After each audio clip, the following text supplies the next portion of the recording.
I'm Katie and I am a marketer. I work in London, studied history of art and then moved over into marketing. Been doing that for about 12 years now. So I was born in Surrey, but my parents moved to Milan when I was 3. So I lived in Milan from 3 till 7 and then back into Surrey and then up into London for uni and never left because it's awesome. I love London. I've always loved London. It's the best city in the world. I think being an artist and enjoying like all of the cultural side of things, like London is like the absolute like top for me on all of those fronts. Like as soon as I moved to London, I was going to the Tate, I was going to the V&A, the RA, I was like studying history of art. And so I just felt extremely lucky to be in that place. Like I picked it up, I enjoy the energy of London. As soon as I go out to the countryside, it's really nice. It's nice to get a circuit breaker, but by the end of the weekend, like, I'm buzzing to go back to London. Yeah, I really didn't consider moving anywhere else. Like for me, and I can say this now, like, 12, 13 years on from when I first came, like, I love London. It really feels like my home and I love travel. I love going to loads of places in the world, but when it's time to go home, like sometimes you get like that sinking feeling of like having to go home, but like for me, like coming back to London is always a good feeling. So yeah, very happy. Very happy. When I finished being a student, like there was no question, like I was definitely staying in London. So my favourite place to go out in London is Soho. I think it is so varied. I think you can have whatever night you want, and actually the unpredictability of the night makes it so fun. You can go to like really nice restaurants, you can go to dive bars, like you can get involved in the like all different kinds of scenes. It's a really good time. And when I was a student, we went to the Soho Arts Club, which is really not well known at all. It's on Frith Street, I believe. And it's next to Ronnie Scott's. And you just go down the stairs and it's a really cool kind of prohibition speakeasy. I think it's just been refurbed as well. But they used to do cocktails in teapots. I remember that like from my student days, like 12 quid for it. It's probably different now. Yeah, that was a really cool little like unknown spot that I would definitely recommend. Really reasonably priced drinks and definitely a good date spot if you want to impress. Well, I'm quite a planner, so I am fine with the booking systems in London. I do get it that it means that you can be less spontaneous sometimes, but I also understand that it's a city that a lot of people want to be in and a lot of people want to do a lot of things in. So with that in mind, you just have to play the game and you just have to be organised and book it up. But it's fine. I mean, as I said, I'm a planner, so it doesn't faze me too much.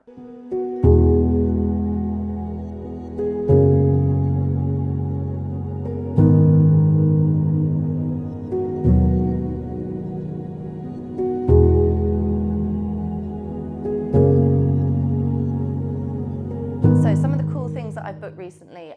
Went to Taste of London Festival, so that's up in Regent's Park. They do that every year, and basically all the restaurants in London all have a little booth in the park, and you get tokens where you can sample some of the star dishes from their menu. So again, like you're kind of going around, there's lots of drinks, music, obviously summertime, and yeah, gives you some tips on some nice restaurants you want to try without actually having to go to the restaurant and do a full-blown meal first. And you kind of get round, especially if you go with a group of you can probably try like 10, 12 different restaurants, like just little dishes, and so it's quite a nice little event. Yeah. So have you been to the Experimental Cocktail Club? That's in Soho. It's in Chinatown actually, above one of the Chinese restaurants, in like some kicked-in door that you'd never guess was there. Really cool. One of the things I love in a cocktail is egg white. Are you an egg white? I'd say it's the Experimental Cocktail Club. That's where I first discovered it, and I haven't had anything that's been there so far. So my studio was in Make Space Studios, which is just behind Lambeth North, and it's basically like disused cabins from some kind of railway project that the guys were doing up in Waterloo years ago, and then it got reclaimed by Make Space as studios for artists. So there were puppeteers in there who were making puppets for the West End. There were artists like painters, sculptors, you name it. So it was really nice to be in a community, like-minded community. And I had my studio like in the time of COVID, so it was also like quite an isolating time. So having that community was really nice. And I was just producing like commissions for family and friends, basically. But it was, yeah, it is a game changer when you actually have your own studio space. So definitely check it out if that's what you want. I started running when I first moved to London. So I would run along the embankment and I'd try and do that as regularly as I could. Obviously beautiful like scenery to run by, which was really motivating. And then I think from there, that's where I like challenged myself to take on the London Marathon. I never really loved running because I would find it so boring, but the mental aspect of it and proving yourself wrong when you're desperately, everything's telling you to stop and you're like, no, I'm gonna crush this. That feeling after that, that's what I was chasing.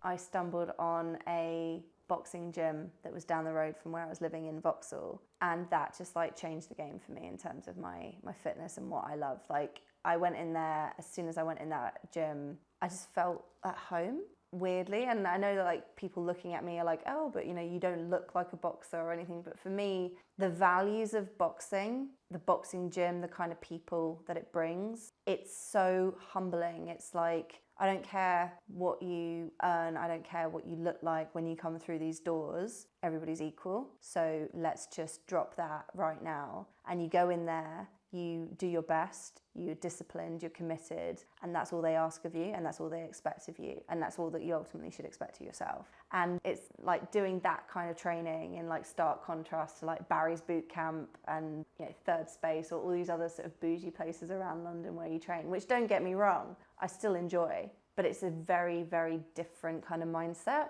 Basically, like from day one when I went into that gym, I just got hooked. I got hooked on boxing and I've been doing it ever since. I love the sport, and it also, what's great is it's given meaning to my running. So now if I run, then I'll be a better boxer. So it's brought that back into my life as well in a bit more of a meaningful way than before, which is cool.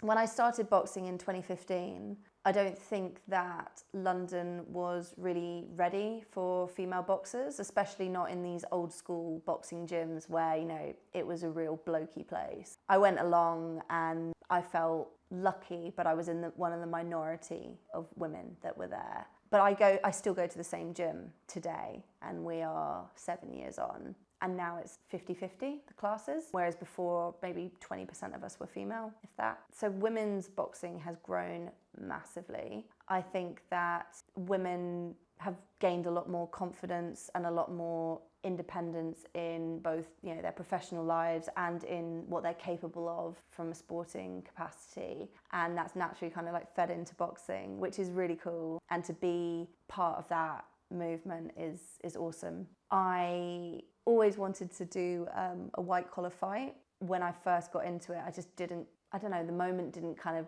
naturally come. But at the beginning of this year, I did go through the journey and I did do that. And it was honestly one of the best nights of my life. Like, that is a special thing to do. So fight night was an experience. The girl who I was fighting, I had sparred her a couple of weeks before. She'd just won her first fight in November, so a few months before this fight, which was in March. And I think she felt this was going to be a bit of a cakewalk for her. So there was definitely some beef there. I think, she didn't show me any respect, gave me a silly face like in the face-off the night before, all that kind of stuff. And I was just sort of quietly sitting there just saying, we'll see how this goes at showtime for you.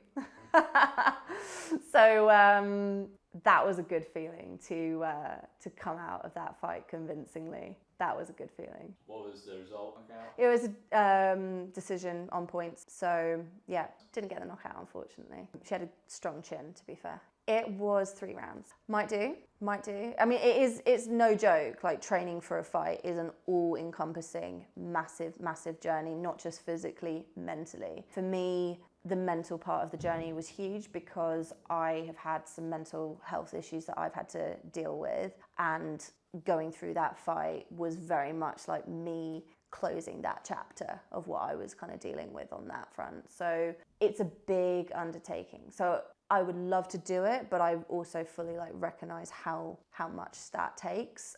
And with other like life priorities kind of jumping in the way, you just got to make sure that you can carve out that time and you can be fully dedicated. I would not do it half-assed. If I did it, I'd be all in. So I heard a great quote that self-confidence is the promises that you keep to yourself. That's what self-confidence is built on, and self-esteem. And so I think that if you undertake a massive challenge like this and you prove to yourself that, hey, I kept those promises to myself of when I was going to train, I delivered on what I said I was going to deliver, it does wonders for your self-confidence, your self-belief, your self-esteem. So that's the main reason that I would say, you know, you should take these things up. It certainly built the character that I am from these big challenges. Because any limiting questions you might have in your head about, oh, I don't think I can do this, or I'm not good enough, you can go back to those big ticket items and say, I am fucking good enough. Sorry.